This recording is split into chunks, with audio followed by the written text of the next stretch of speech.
kazhinji vezvematongerwo enyika vanovimbisa vanhu kuvaitira zvimwe zvinhu zvavanozogona kukundikana, asi imwe nzira ndeyekuvaratidza zviri kukanganisika.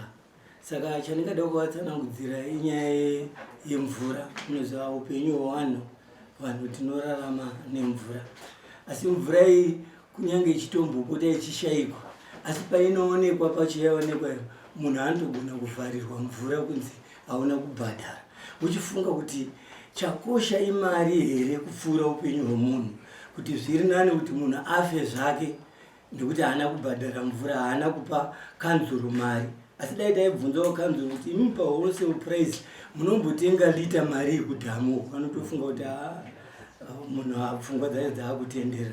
Asi chinhu chatakangowana chiripo chatinopuwa naMwari. Hapana munhu anobhadhara mvura kuti inaye kubva kudenga.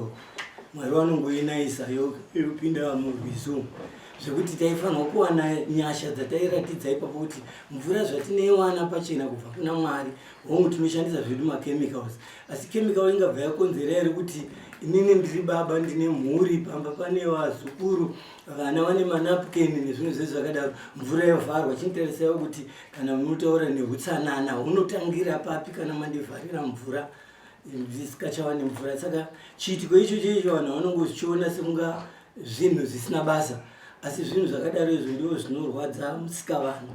Kana midzimu chaiyo yenyika inotsamwa kuti munhu avharirwe mvura, nekuti mvura upenyu, pasina mvura vanhu vanoparara.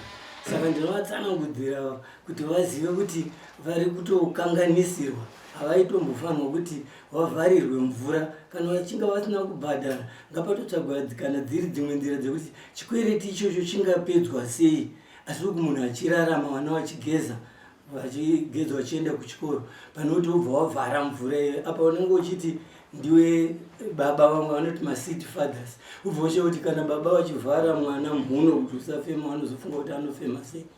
Saka ndinovatsanangudzirawo kudaro kuti vaone zvimwe zvinhu zviri kukanganisika.